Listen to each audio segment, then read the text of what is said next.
지난 16일 전남 강진에서 아버지 친구로부터 아르바이트를 소개받는다며 집을 나간 뒤 실종됐던 여고생 이모 양이 결국 숨진 채 발견됐습니다. 아직까지 정확한 사망 원인은 확인되지 않고 있습니다. 이번 사건을 둘러싼 여러 가지 의혹과 의문점들, 백기종 전 수서경찰서 강력팀장과 자세하게 짚어보겠습니다.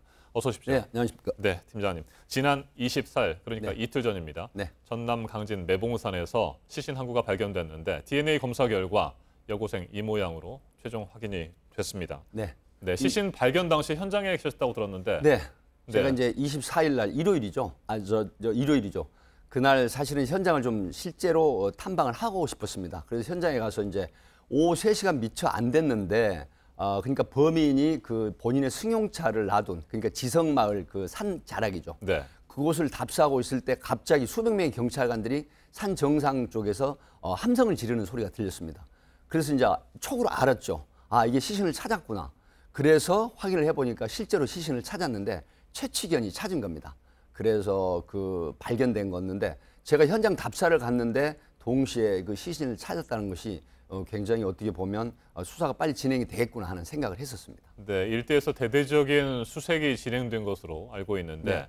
실종 8일 만에 찾은 건 좀 늦은 것이 아닌가 그런 아쉬움도 남습니다. 네, 사실은 이제 이곳이 그 매봉산이라고 하는데 도안면 지성 마을에 사는 그 불황민들도 이곳을 잘 찾지 않는 곳입니다. 해발 250m 지점인데 그곳이 약 경사가 70에서 80도 정도 되거든요. 제가 운동을 많이 하는 사람임에도 불구하고 그 70, 80도 경사를 올라가면서 굉장히 헐떡거렸거든요. 네. 그 정도이기 때문에 아마 또 현장 그 시신이 발견된 장소는 정말로 일반인들이 접근하기 어려운 그러한 지역이었거든요.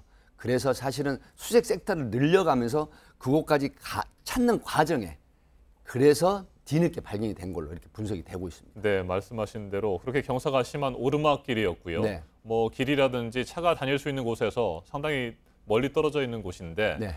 과연 범인이 한 명일까? 뭐 이런 의문점이 남습니다. 네, 지금 그 굉장히 많은 매체라든가 많은 사람들이 의구심을 가지고 있었죠. 왜 그러냐면 직선거리는 300m지만 사실은 길로 따지면 1km 정도 되는 네. 거리거든요. 그렇기 때문에 이 사실은 몸무게가 거의 70kg에 육박하는 학생을 8kg 정도 나가는 사람이 과연 그 이동하는 데에서 어려움이 있었지 않았을까 하지만 여러 가지 경찰의 수사 결과를 종합하면은 공범은 없는 걸로 지금 확인이 되고 있거든요. 그래서 지금 국립과학수사연구원의 그 DNA 의뢰한 결과를 보면 농기구인 낫에서 그 피해자 이양의 이 DNA가 채취가 됐거든요. 그렇다라고 봤을 때는 아마 아르바이트를 빌미로 한 네. 유인을 했다. 왜 그러냐면 36분 만에 시신이 발견된 현장에서 확인이 됐거든요. 올라간 게. 그래서 휴대폰 이동 경로를 보면 36분 만인데 그것은 제가 보통 빠른 걸음으로 올라갔을 때도 25분 정도 걸렸기 때문에 그 정도 시간이면 이 학생을 협박해서 올라갔다기보다는 아마 유인을 해서 아르바이트가 뭐 열매나 나무잎을 채취한다라거나 하는 이런 유인 수책을 쓰지 않았나 하는 게 상당히 근접한 추정 같습니다.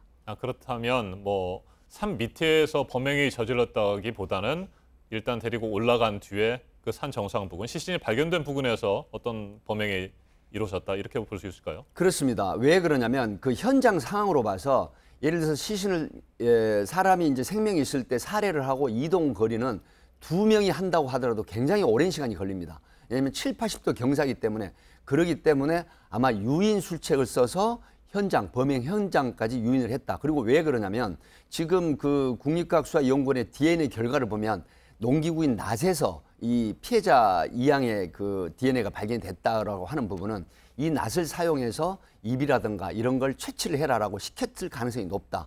그렇기 때문에 범인 그 김 씨의 DNA는 발견이 되지 않았거든요. 네. 이런 측면에서는 지금 상당히 피해자를 그것으로 아르바이트 형태로 유인을 했다라는 가능성이 훨씬 근접하다 이렇게 분석이 됩니다. 네, 피해자 가족들이 딸의 시신을 알아볼 수 없을 정도로 많이 훼손이 됐다고 하던데 네. 그 이유는 어떤 것들로 추정할 수 있습니까? 네, 이제 사실은 범행 당일이 16일이거든요. 그렇다고 하면 당일날 범행 현장으로 유인을 해서 이제 살해를 한 건데 19일 날 보면은 비가 굉장히 많이 내렸습니다. 그래서 습도라든가 그다음 온도가 28도에서 31도가량 됐거든요. 그러면 기온차가 주간과 낮에는 기온차가 현저합니다.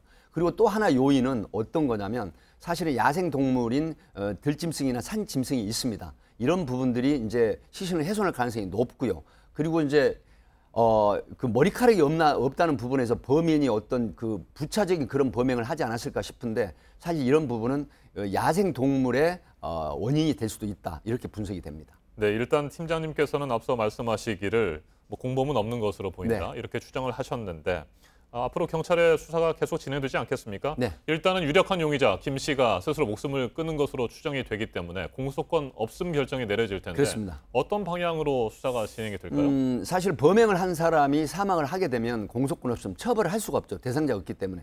그럼에도 불구하고 과연 아르바이트를 유인한 범행 동기, 그다음에 이제 정밀 부검이라든가 DNA 결과에 의한 그런 어떤 사망 시점.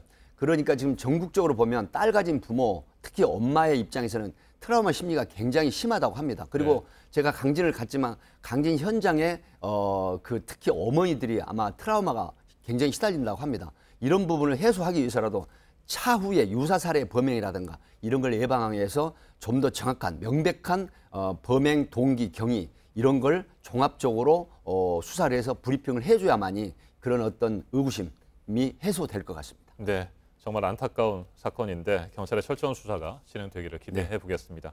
백희종 팀장님 말씀 잘 들었습니다. 네, 감사합니다.